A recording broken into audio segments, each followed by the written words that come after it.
Parce qu'en fait, le cheval, il voit la personne dans leur globalité, pas dans leur handicap ou dans leur pathologie. Parce que je pense qu'ils ont plus d'humanité qu'on en a nous-mêmes. Si on avait autant de résilience et des fois de bienveillance, on vivrait peut-être un petit peu mieux. On est assis sur des rondins autour d'un touret, en plein milieu de la nature. C'est plutôt sympathique. Et là, à un moment donné, le temps s'arrête. Et là, on se dit, ok, univers, t'as un truc à me dire, je vais t'écouter aujourd'hui. Donc c'est bien que l'animal, il transmet des choses parce que lui, il voit vraiment où est le patient au moment où il est face à nous, avec nous. Merci donc d'accueillir Aurélie installée sur les canapés. Bonjour Aurélie. Bonjour. Merci d'être avec nous et merci d'avoir ce dynamisme pour démarrer l'émission. Ça Toujours. se sent toujours. Hein. Toujours. C'est votre marque de fabrique. Oui, je pense. Oui. Et les gens vous reconnaissent avec ça. Ouais. Franchement, oui. Alors ça veut dire que si un jour on débarque dans votre cabinet ou on fait appel à vous et que vous entendez et qu'on entend un bonjour. Ah, c'est pas moi. C'est pas. Déjà, si vous débarquez dans un cabinet fermé, déjà, c'est pas chez moi. C'est ça. Donc déjà, de base, c'était pas au bon endroit. Exactement, parce que la nature est importante, Oui. les grands espaces sont importants et les animaux Oui. sont importants. Est-ce vrai que toute petite, vous avez dit à votre famille, à vos parents, de toute façon, je travaillerai avec un pantalon d'équitation? Oui. Ça, c'était vraiment sûr dans ma tête, c'était ancré en moi. Quand j'étais en pantalon d'équitation, tout le monde trouvait ça moche. Je me disais, mais enfin, comment est-ce que tu peux te sentir à l'aise avec ça? Et pourtant, moi, je savais que c'était ça qui me faisait vibrer et c'est vers ça que j'allais me diriger. Peu importe le chemin, j'allais le prendre. C'était une évidence pour moi et je suis fière aujourd'hui d'être en pantalon d'équitation tous les jours. Tous les jours, aujourd'hui. quasiment. Ouais, J'ai fait un effort. Donc, on va parler, bien sûr, de votre parcours de vie. On va parler de votre expertise, de l'accompagnement que vous préconisez et des mots que vous inventez. Oui.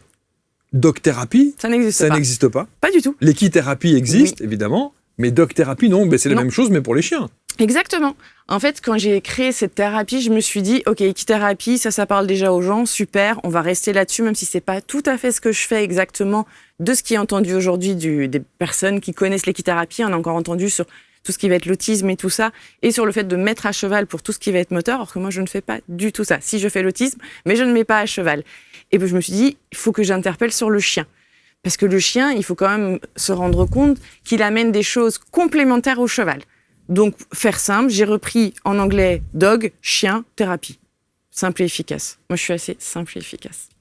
Et il y a, et on le disait d'ailleurs notamment hors antenne, c'est qu'il y a un mot que vous n'utilisez pas. Ouais. Enfin, deux mots que vous n'utilisez Deux mots que j'utilise pas, la communication animale. Communication animale, Tout c'est à fait. volontaire? C'est volontaire au début pour sécuriser mes patients qui viennent pour vraiment de la thérapie et des choses qui sont un peu plus pathologiques. Je pense qu'ils ont besoin d'abord de retrouver une forme de sécurité. Mais des patients qui n'ont rien à voir avec les animaux, pour le coup. Ah, pour le coup, ils ont rien à voir avec les Ça, animaux. ils viennent pas pour leur animal de compagnie ou pour leur... Non, ils viennent pour eux. Ils viennent pour eux, exactement. Et après, effectivement, ils se rendent bien compte au fur et à mesure des consultations et du suivi qu'il y a des choses qui se passent que je peux pas avoir inventées, que je peux pas avoir sorti de mon chapeau, que il y a des mots qui me viennent. Mais quand ils me viennent à eux, ça leur parle et pas à moi nécessairement. Donc c'est bien que l'animal, il transmet des choses parce que lui, il voit vraiment où est le patient au moment où il est face à nous, avec nous. Il y a beaucoup de gens dans la communication animale qui nous disent qu'il y a des... Alors vous dites quoi? Gardien, maître? Vous dites quoi quand vous parlez Non, des... pour moi, on est égaux, donc j'aime pas les mots gardien. C'est vrai? Ouais, et maître non plus, c'est une forme de... Moi, quand on me demande de décrire, par exemple, ma société, je me mets à l'égal de mes chevaux et de mes chiens. Il n'y a pas de maître, il n'y a pas de supériorité. Donc pour moi, on est une famille. Ok. Il n'y a vraiment pas ce côté maître gardien. Bon. Alors, en tout cas, quand quelqu'un qui possède un animal, Oui. voilà, vient pour une problématique avec son animal, on se rend bien compte que la problématique ne vient pas de l'animal, Non, mais jamais. de son propriétaire, gardien, enfin peu importe. Oui, pour lui, c'est son propriétaire. C'est Donc ça, lui, ouais. jamais. En réalité, l'animal, il exprime exactement ce que son gardien, son propriétaire a comme situation, a comme problème. Lui, il est juste là, en fait, pour révéler, pour relever, pour mettre en place des choses, lui dire, attention, là, il se passe des petites choses. Quand on me dit, mon chien est dangereux, mon chien veut mordre mon chien ou mon cheval, et non. On se demandait pourquoi est-ce que le cheval ou le chien en est arrivé à devoir crier pour exprimer quelque chose. C'est pour ça qu'on dit, il n'y a pas de mauvais animaux, il n'y Non, a que des mauvais maîtres. Exactement, je suis assez d'accord avec ça. Pour moi, le bien-être animal est vraiment quelque chose qui est hyper important dans mon cadre et dans mon respect et dans ma visualisation. Est-ce que vous vous êtes demandé pourquoi c'était aussi important dans votre vie? Ah, mais moi, je me suis dit que je devais être née dans une autre vie. Je devais vivre dans un troupeau de chevaux. À l'époque, les chevaux sauvages, je devais être dedans. Pour moi, j'étais dans un troupeau. Pour moi, l'animal, c'est quelque chose où il a tout compris et nous, on s'éloigne de ce que est l'humanité.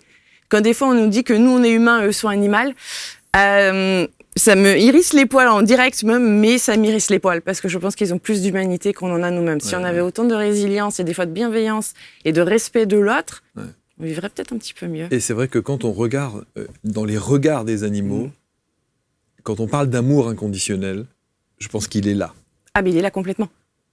C'est-à-dire qu'il n'est pas inventé, il le fait pas parce qu'il attend quoi que ce soit derrière, il le fait parce que c'est vraiment ce qu'il est lui à ce moment-là. Ouais. Moi j'ai toujours dit, pourtant je suis maman, mon fils bien sûr que je l'aime d'une manière inconditionnelle, mais j'ai eu dans ma vie un cheval de ma vie et un chien de ma vie. Cet amour-là, je ne l'ai rencontré jamais autrement qu'avec eux. Et ça, c'est quelque chose que je souhaite à tout le monde de vivre au moins une fois dans sa vie et de pouvoir percevoir à quel point l'animal, il devrait être au-dessus de nous. En tout cas, pour ma part, c'est comme ça que moi je le ressens. Et si on pouvait écouter plus attentivement ce que dit l'animal, peut-être qu'ils doivent nous prendre quand même pour une bande de fous furieux. C'est certitude. C'est certitude. Ah mais oui. Ils doivent se dire, mais ces humains sont fous, quoi. Complètement. Ils sont complètement fous. Mais c'est leur résilience qui leur permet de ne pas péter les plombs. Est-ce que vous avez donc cette communication animale pour le coup ? Oui. Vraiment ? Oui. Vous arrivez à communiquer, à savoir quelle est la problématique du chien, du cheval, même d'autres ? En réalité, c'est pas quelque chose auquel je dois réfléchir. Au plus petite que je me souvienne, quand ma grand-mère, elle me disait ce que son chien lui racontait, sur le moment, ça me faisait sourire. Je me disais, c'est rigolo ce qu'elle fait, c'est rigolo. Et en même temps, il y a ce côté un peu, mon Dieu, c'est un peu bizarre quand même. Mais au fond de moi, ça vibrait quand même. Et quand finalement, après, je me rends compte que, oui, c'est quelque chose qui est inné en nous, je peux pas l'expliquer. Je peux pas vous dire comment je fais. J'en ai aucune idée. C'est pour ça que la plupart du temps, quand je reçois des thérapeutes, des accompagnants de vie ou des coachs sur ces canapés, je leur demande d'essayer de nous expliquer par des mots ce qu'ils perçoivent, la clairaudience, voilà. Et c'est très très compliqué. Et à chaque fois, les gens me disent, mais si tu savais à quel point c'est difficile de mettre des mots sur un ressenti, une perception, qu'elle soit physique, pourquoi ça s'irrite, pourquoi... Ouais. Je peux pas. C'est comme si, par exemple, je vous demandais de me dire comment vous respirez, donnez-moi vraiment toute l'explication. Vous allez me dire, mais je fais ça depuis que je suis née.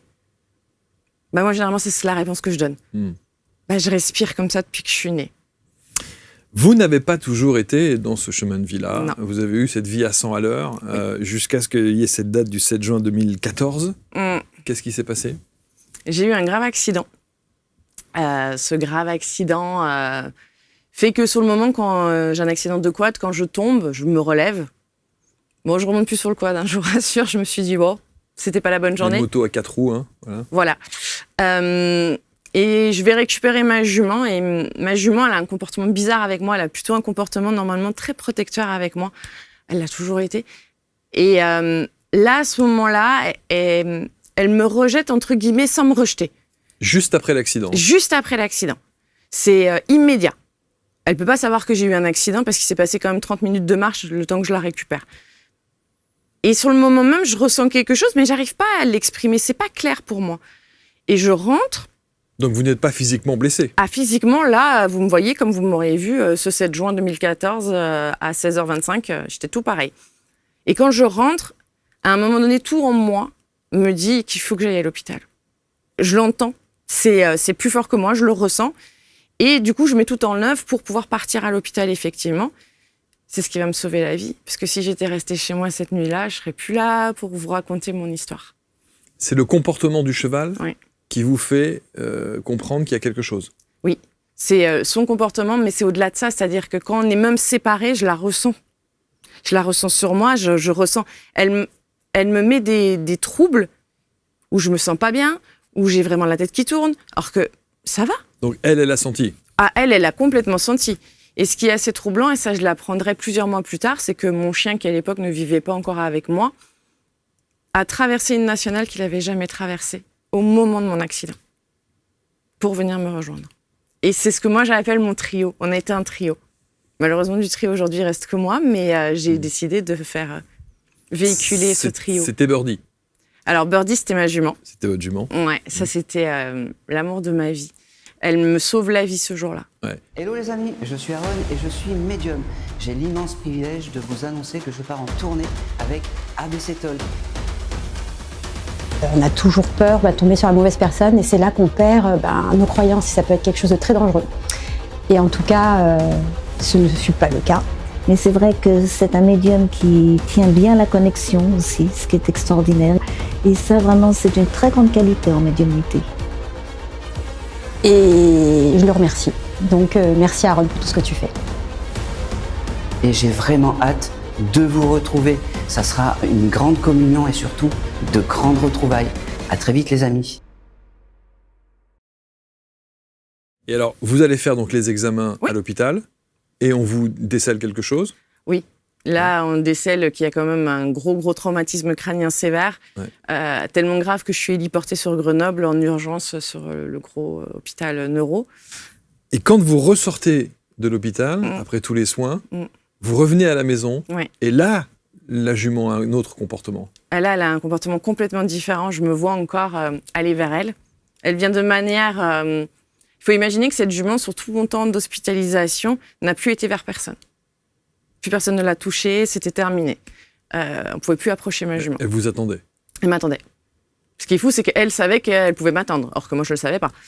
Et quand je suis revenue, elle est arrivée vers moi. Et la première chose qu'elle a faite, d'une douceur... Alors, je suis grande, mais elle était plus grande que moi. Et elle est venue poser sa tête, en fait, sur ma tête. Incroyable, ça. Et là, je me suis dit, comment elle a pu savoir que c'était là? Que c'était là. Et là, à un moment donné, le temps s'arrête. Et là, on se dit, OK, univers, t'as un truc à me dire, je vais t'écouter aujourd'hui. C'est ouf, quand même, ça. J'ai pas l'habitude de dire ouf, hein, comme ça, mais voilà, c'est spontané, hein, ça sort du cœur, mais c'est quand même extraordinaire. Ouais. On parle du sixième sens, souvent des animaux, voire un septième, voire un huitième, voire un 12e sens, et ils ont ça. Oui. Et votre jument et le côté fusionnel que vous pouviez avoir avec elle vous montre à quel point elle est là, elle comprend, elle a su, et elle vous sauve la vie, quoi. Elle me sauve la vie. Et je la remercie parce qu'elle savait que j'étais une maman, parce qu'elle avait un lien très fort avec mon fils aussi. Et elle me sauve la vie, et après, elle me rééduque. Parce que, évidemment, des fois, les comptes rendus ne sont pas toujours les bonnes personnes. C'est des choses qui arrivent. Et elle se rend compte, en fait, de toutes ces choses-là. Elle se rend compte que mon cerveau, il est encore impacté. Et dans toute sa façon d'être, moi qui rêvais, quand je pouvais remonter à cheval, j'ai un peu tanné les neurochir, ils n'étaient pas trop contents que je remonte à cheval. Je comprends pas pourquoi. Je n'allais pas me refaire mal. J'étais tombée du quad. Je rêvais de repartir à fond avec elle, de ressentir cette liberté quand on était toutes les deux, quand elle partait au galop à fond. Et là, rien. Elle refusait de partir au galop. Par protection. Par protection. C'était... Si là, on ne comprend pas ce qui est en train de se passer, je me dis, si là, je n'avais pas compris, j'aurais jamais compris, je serais passée à côté de ma vie. Et est-ce qu'il y a eu un moment où elle a accepté de reprendre le cours normal de votre complicité, c'est-à-dire repartir au galop, refaire du... Elle a accepté à un moment donné? En réalité, c'est elle qui a senti quand est-ce que moi, physiquement, j'étais prête. Wow, ça, c'est extraordinaire. Enfin, physiquement, j'étais prête. Et des fois, elle m'a mis des petits coups derrière l'épaule, parce que des fois, moi, je voulais y aller. Elle me montrait, elle faisait juste, elle baissait un peu l'épaule. Et là, effectivement, je basculais un petit peu en avant. Elle me retenait, bien sûr. Mais c'était pour dire, tu vois, t'es pas prête. OK, j'attends. Incroyable, ça. C'est beau, hein? C'est magnifique. C'est une complicité extraordinaire. C'est au-delà du vivant. Et alors, ça vous fait comprendre que vous comprenez ces animaux? Ouais. Là, en fait, elle est en train de me dire, si là, tu comprends pas que tu as une capacité qui est différente, tu comprendras jamais. Après, j'avais quand même eu une petite info au cours de mon accident. Je fais 8 jours de coma. Et pendant ces 8 jours de coma, je fais une expérience de mort imminente. Et qui ne vient pas me voir? Ma grand-mère. Elle n'était pas très d'accord. Moi, je trouvais ça super apaisant et tout, tranquille, plus mal à la tête, plus mal, plus de nausées, plus rien. C'était super sympa. Mais elle n'avait pas décidé ça comme ça. Et elle me dit, tu n'as pas l'étendue du don. Des facultés que tu as. Oui. Il faut redescendre. Elle me dit, parce que tu as quelque chose à faire là en bas et tu vas pas rester avec nous là maintenant, c'est n'importe quoi.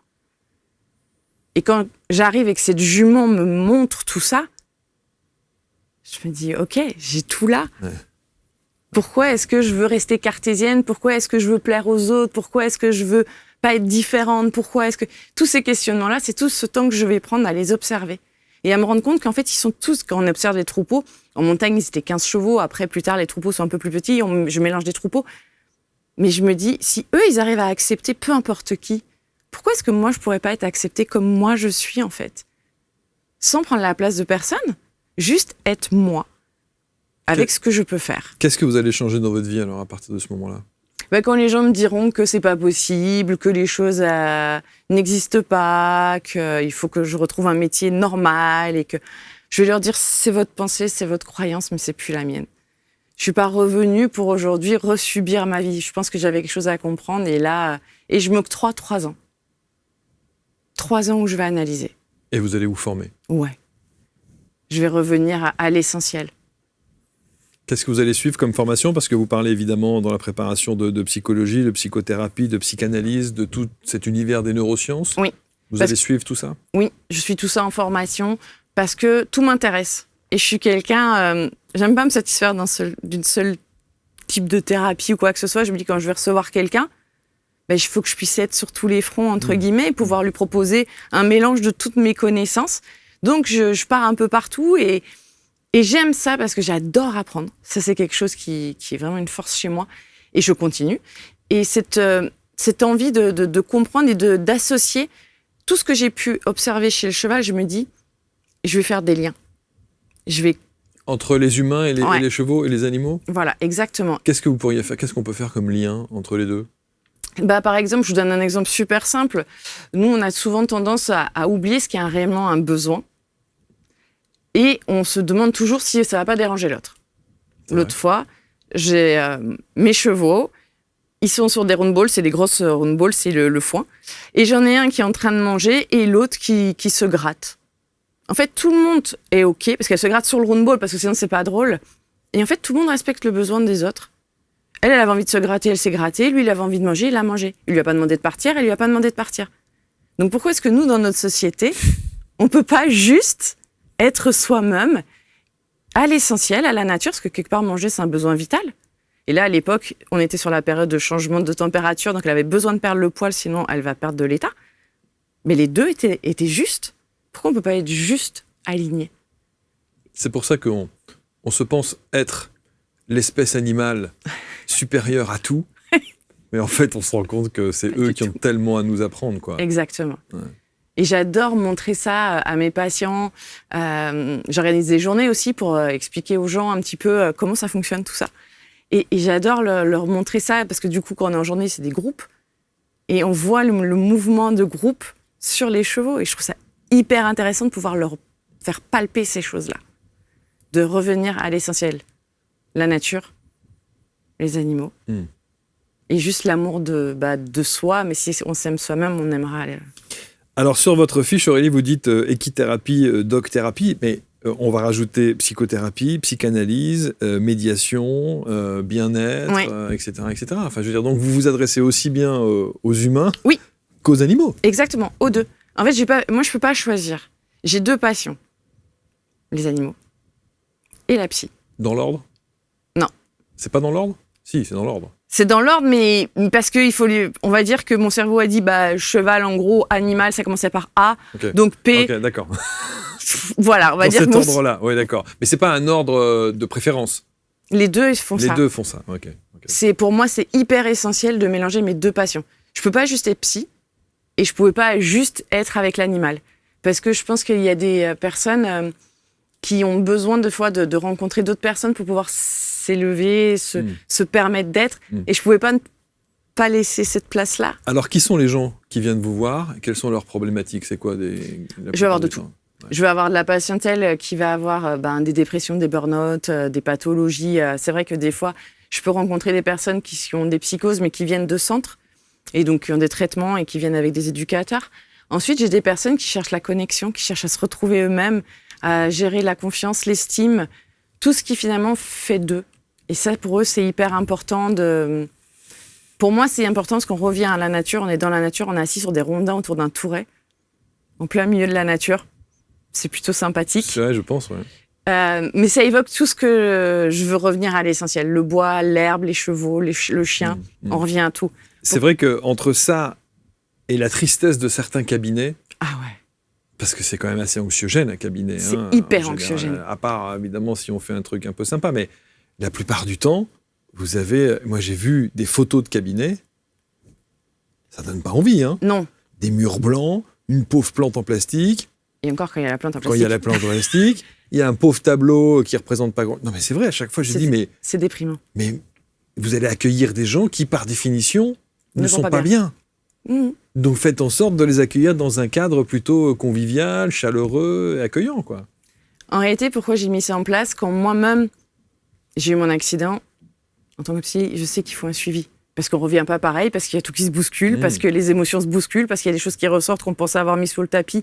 Ben non, en fait, la poussière, à un moment donné, elle sort. Et chaque fois que j'étais dans ces pièces, la seule chose que je faisais, c'était regarder par la fenêtre. Ne me demandez pas comment la personne qui était en face de moi était habillée, j'en étais incapable. Mais je pouvais vous dire tout ce que j'avais vu passer par la fenêtre. Et je me suis dit, en fait, elle est là, ma connexion. C'est que là, je peux pas. Et puis, quelque part, je vais dire quelque chose et ça va refléter contre le mur. Moi, chez moi, des fois, c'est assez rigolo, ça arrive en consultation, des fois, il y a le vent, il se lève d'un coup et ça emporte tout. Des fois, hier, il fait super beau chez nous dans le sud en ce moment, et à un moment donné, pendant ma consultation, il y a eu 4 gouttes. Mais tout a un sens. Pourquoi il y a 4 gouttes à ce moment-là? Alors après, si je me fais l'avocat du diable, des gens vont dire vous cherchez des signes partout. Des signes partout. Ouais, peut-être. Si et c'est OK. Et c'est OK pour moi. S'ils ont besoin de trouver ça pour pouvoir, pour l'instant, ne pas être dans cette envie d'aller dans ce sens-là, pour moi, c'est OK. Moi, je suis là pour obliger personne, pour forcer personne. C'est vraiment quelque chose, on peut voir des signes partout, on peut ne pas en voir, et c'est la temporalité de chacun. C'est pour ça que l'animal, il est extraordinaire. C'est que lui, il respecte la temporalité dans laquelle on est exactement. Ça m'arrive, quand je suis en consultation, j'évoque quelque chose, et si le cheval il vient se mettre entre moi et le patient, il faut que je m'arrête. Ça veut dire que je ne peux pas aller plus loin. Le patient, il n'a pas la possibilité à ce moment-là d'aller plus loin. Ça n'aurait aucun sens. Donc moi, je respecte, je m'arrête, je brode. Donc ça veut dire que les consultations chez vous, pour ceux qui ont la chance de pouvoir, vous faites aussi en visio, à distance? Alors, je fais en visio, mais c'est vraiment... C'est pas ce que vous préférez, pour le coup. C'est pas du tout ce que... Oui, évidemment. C'est, par exemple, des gens qui voudraient avoir ce côté un peu nature. C'est souvent des gens que j'ai suivis et qui partent, parce que j'ai bien fait mon travail. Et du coup, qui gardent un lien. Qui veulent garder le suivi. Exactement. Évidemment. Donc, ça veut dire que vos consultations sont en pleine nature. Oui. Sur un rondin de bois. Oui. C'est extraordinaire, ça. C'est comme ça que je le voyais, mon métier. Je voyais pas. Et donc, vous êtes en face à face, en plein milieu des champs et des bois? Alors, on n'est pas en face à face. Il faut savoir qu'en fait, ma table, elle est ronde. OK. Et il y a 3 rondins. Et en fait, le patient a la possibilité de s'asseoir sur celui qu'il veut. Parce qu'en fonction d'où il s'assied, ça me donne déjà une information. OK. Ouais, c'est-à-dire que le positionnement est fait d'une manière stratégique. Je dirais pas stratégique. Ça veut dire quelque chose. Oui, okay. C'est ça. C'est-à-dire que... Alors, révélez pas ce que ça veut dire. Non, surtout pas. Parce que là, du coup, tout le monde va dire « je vais me mettre sur le 2 ». Oui, non. Et puis, en fait, ça varie en fonction de chacun. Eh oui, bien sûr. Et ça varie de ce qu'on va discuter. Il y a des choses qui vont... Tout est... Comme je suis dans la temporalité de ce qui se passe ici et maintenant, même si je révélais ça maintenant, ce serait l'information, imaginons, avec vous. Oui, bien sûr. Mais pas du tout avec celle de mon futur patient. Donc, bien sûr. Et l'avantage aussi, c'est que quand, par exemple, j'ai des personnes qui viennent avec leurs animaux, c'est grand chez moi. Alors, je rappelle que vous êtes du côté d'Aix-en-Provence, c'est ça? Oui, dans le Var. Dans le Var, qui a des grands espaces, qui fait souvent très beau. Oui. Donc, voilà, ça, c'est quand même assez extraordinaire. Et il doit y avoir effectivement une atmosphère, une ambiance particulière. Parce que du coup, quand vous êtes en one-to-one avec votre client, votre patient, au milieu de cette table de jardin, non mais c'est incroyable comme approche. Oui. Ben, généralement, quand ils arrivent, ils me disent, et ça, c'est un récit... universel de toutes les personnes qui sont passées, ils déconnectent et ils sont apaisés. Il y a une espèce de... Moi, je suis arrivée sur ce terrain et j'ai dit, ça sera ici. J'avais même pas regardé la maison qu'il y avait sur le terrain. C'était le terrain. L'énergie de ce terrain, je me suis dit, ça, on est OK. C'est chez moi. C'est chez moi. C'est chez mes animaux. Et c'est pas pour rien, je pense qu'à un moment donné, et mon chien et Birdie se sont arrêtés quand on est arrivé là-bas. Ah ouais. Alors Birdie, elle m'a tenu un peu compagnie. Elle a attendu que je lance quelque chose. Et juste avant que je lance mes journées, elle m'a dit, moi, je m'arrête là. Elle m'a dit, maintenant, il faut que tu aies confiance en toi. Parce que c'est vrai, je l'avoue, très longtemps en consultation, je la cherchais, du regard. Parce que c'était ma sécurité à moi. Votre validation. Ouais. Du coup, quelqu'un a pris la place de Birdie ? Alors, dans le troupeau, oui, parce que chaque fois, le troupeau, quand il y a un élément qui bouge, les choses bougent, mais pas cette place-là. Dans cette place-là, en fait, Birdie, plusieurs mois avant de décider de partir, elle a commencé à sortir de mon regard. C'est-à-dire qu'il faut imaginer que j'ai quand même un espace où il y a des endroits où je ne peux pas la voir. Ouais. Et je me rendais compte qu'en fait, elle se cachait pendant mes consultations. Comme elle était... elle avait 27 ans, elle a bel âge quand même pour un animal. Elle n'a pas l'obligation d'être là, elle fait ce qu'elle veut. Elle a envie de venir nous dire un truc, elle vient, elle n'a pas envie, elle fait sa vie, pour moi c'est OK. Et elle sortait de mon regard, de plus en plus. Elle s'échappait de... Donc vous sentiez que c'était la fin ? Ouais. Je savais. Je savais qu'elle allait partir. C'était pas je t'abandonne, c'était une forme de mais non, je t'ai tout donné. Tu peux le faire. Vous sentez au plus profond de vous qu'il est temps de changer, de devenir enfin la meilleure version de vous-même ? Dans cette masterclass exceptionnelle, Luc Baudin, expert reconnu en développement personnel et ancien médecin, vous révèle comment accomplir votre légende personnelle. Découvrez les secrets de la force de la pensée, les clés pour élever votre niveau vibratoire et des techniques éprouvées pour transformer votre vie. Pour assister à la masterclass, cliquez sur le lien en haut à droite de l'écran ou en description de cette vidéo. Est-ce qu'aujourd'hui, avec les perceptions que vous avez, les ressentis que vous avez, vous la ressentez ? Oui. Tout le temps. Tout le temps. Elle me donne une force incroyable. C'est quand il y a eu cette première journée que j'ai organisée, qui était quand même juste 7 jours après son départ, sur le moment, je me suis dit non, mais c'est d'une grande n'importe quoi. Et en même temps, je me suis dit, mais si je le fais pas, mais elle va me dire, mais en fait, on a fait tout ça pour rien. Et je l'ai senti parce que quand je l'annonce aux personnes, parce que les personnes la connaissaient, et quand je l'annonce, je me suis dit, je vais m'écrouler, pas du tout. J'étais comme là, souriante, comme je suis. Comme si elle vous donnait cette force de pouvoir le dire. En fait, ouais. Elle est physiquement plus là, mais elle vit avec moi au quotidien. Bien sûr. C'est ma force. C'est souvent, ça va vous paraître fou, mais quand j'ai vu passer plusieurs fois vos émissions, je lui ai demandé. Si c'était bien de venir ? Ouais. Et c'est elle qui m'a incité, parce qu'étrangement, les émissions qui apparaissaient, elles me parlaient de choses où je me suis dit, mais en fait, oui, ça me parle. J'avais peur. Ça fait genre peur, les émissions. On se dit, est-ce qu'on va être. Faut se dévoiler. Faut se dévoiler, ça fait un peu peur. C'est pas et elle me mettait le coup de pied qu'il fallait. Ouais. Moi qui ai très peur de venir à Paris, je me suis jamais aussi bien sortie. Mais parce que je lui ai demandé. Et quand je lui ai posé la question la semaine dernière, comment ça allait se passer, elle m'a envoyé la carte sérénité. Vous faites le tirage d'oracle ? Donc je me c'est dis, super, okay. C'est super. Non, Alors, j'ai entendu le mot troupeau, donc vous en avez plusieurs aujourd'hui. Oui, j'en ai 4. Ah ouais. J'en ai 4 à moi et j'en fais venir 2 pour des fois soulager les miens. Et ils sont en liberté ? Ah, tout à fait. Tout est en liberté. Ils ont à manger suffisamment. Ils ont plusieurs espaces de nourriture parce que c'est hyper important qu'ils puissent manger librement quand ils en ont envie. Et pas que il y en ait un, parce qu'il y a toujours des chefs de meute, il y a des chefs comme nous dans la société, il y en a toujours. Alors que chez moi, c'est assez cool. Donc, il y a beaucoup vraiment d'espaces de nourrissage. Ils ont du foin qui est vraiment varié. Parce que moi, je ne peux pas savoir s'ils ont besoin d'un nutriment ou d'un autre. Ils ont un abri, mais qui décore le reste du parc parce qu'ils n'y vont pas.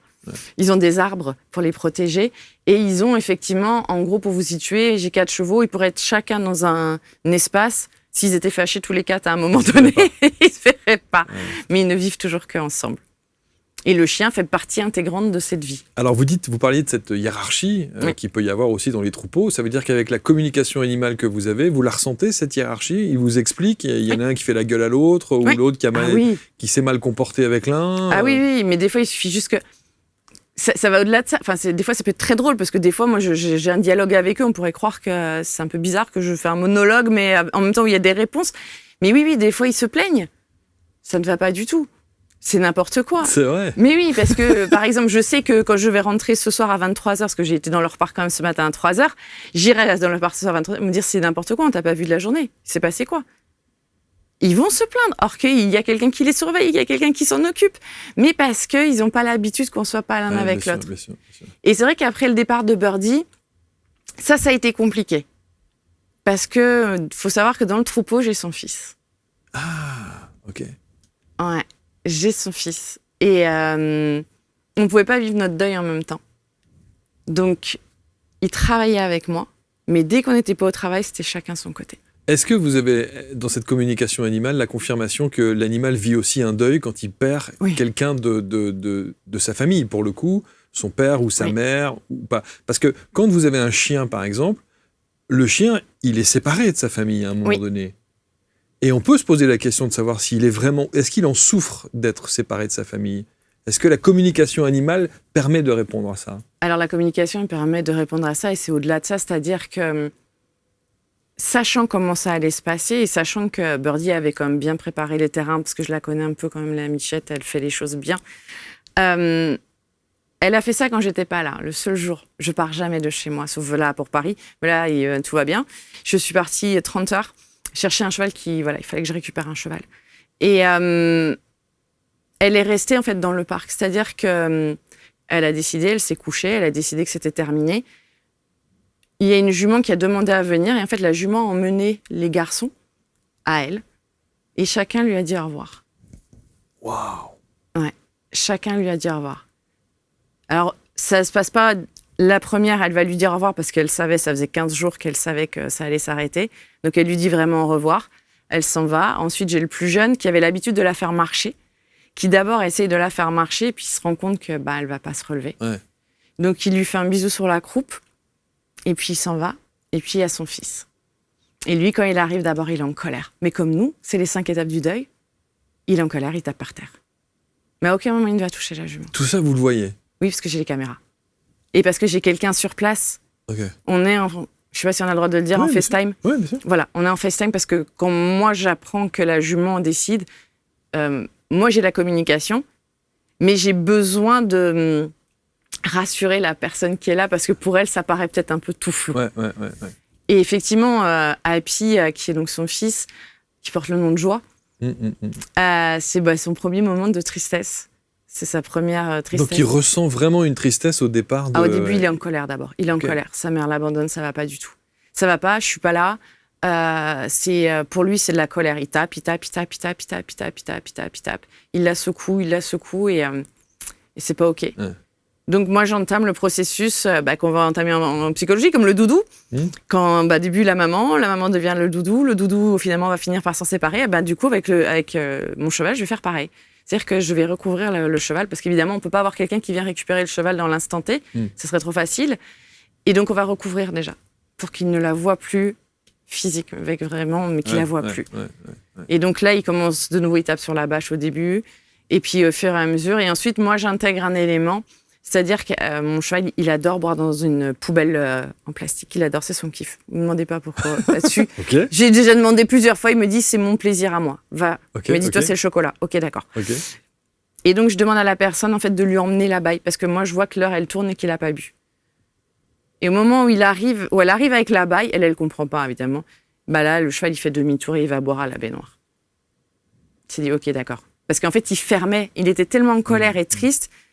Il a fermé. On a la possibilité, quand on communique, comme de fermer. Moi, je pouvais pas prendre sa tristesse ni sa colère parce que j'avais les autres à gérer. Et en même temps, je savais que nos deux colères et tristesse, elles allaient s'entremêler et il fallait qu'on le fasse séparément. Sachant que du coup, mon chien, lui, n'a fait son deuil qu'une fois qu'on est tous passés à avoir fini notre deuil. Lui, il rentrait plus dans le parc. Quelle intelligence. Oui. Quelle intelligence. C'est beau, hein, en même temps. C'est puissant, c'est tellement... c'est un enseignement.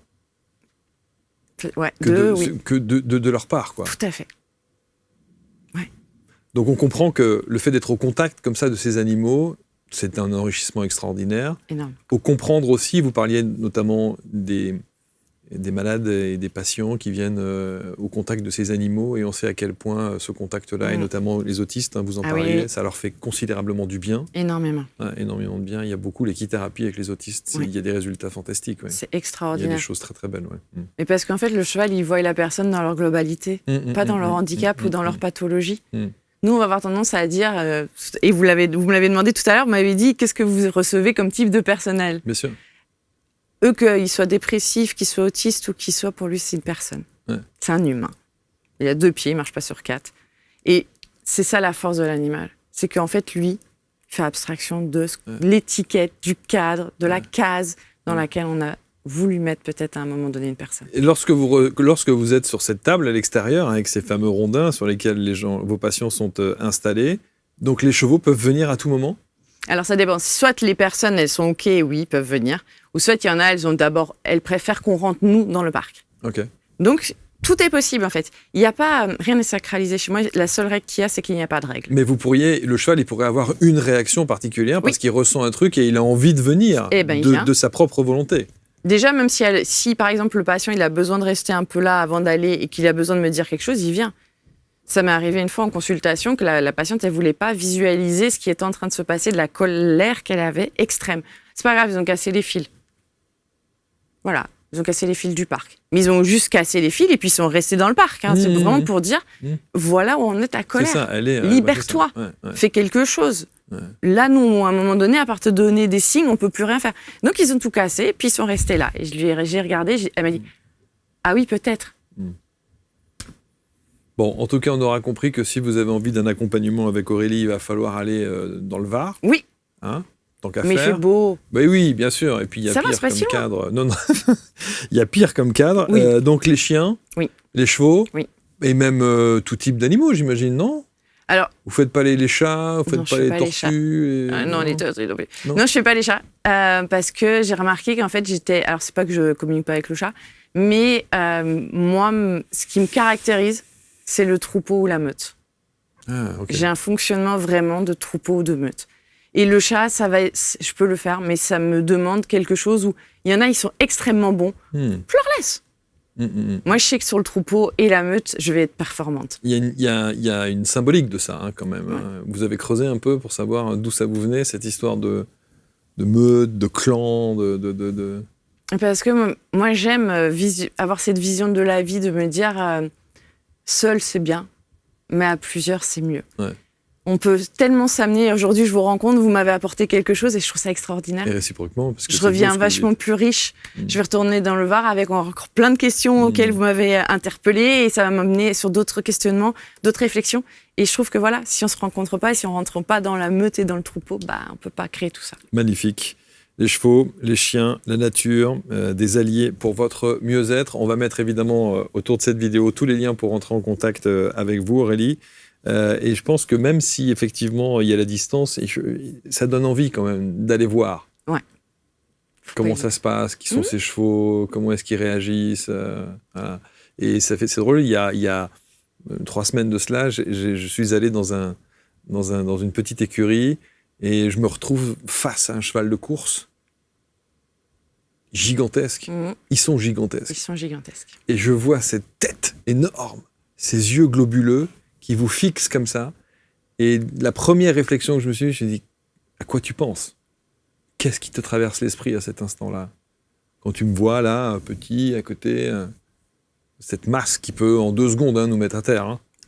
En 2 secondes et demie, la puissance phénoménale. S'ils avaient vraiment pas envie. Complètement. Exactement. Ils peuvent. Ah oui, non, ils peuvent faire ce qu'ils veulent de nous. Hein, c'est pas nous. Non, complètement. Mais on n'est pas grand-chose à côté. Non. Mais ce questionnement-là, quand on est face à ça, il arrive tout de suite, quoi. Même si on n'est pas nécessairement ouvert à la communication animale, il se passe un truc. Il se passe toujours quelque chose. Incontestablement. Parce que même mes patients, ils font pas de la communication animale. Ouais, bien sûr. Et pourtant, ils arrivent à lire sur eux, au final, et à comprendre et à entendre ce qui se passe. En tout cas, merci à Birdie de vous avoir accompagné jusqu'ici. Oui. Merci également pour les... Alors, les noms des autres chevaux, c'est... Alors, on a Happy, on a Milo, on a Lakota et on a Altaï. Ouais. Et en renfort, on a Nino et Hope. Bon, et est-ce qu'un cheval peut vous dire « j'aime pas mon nom » ? Oui. Oui.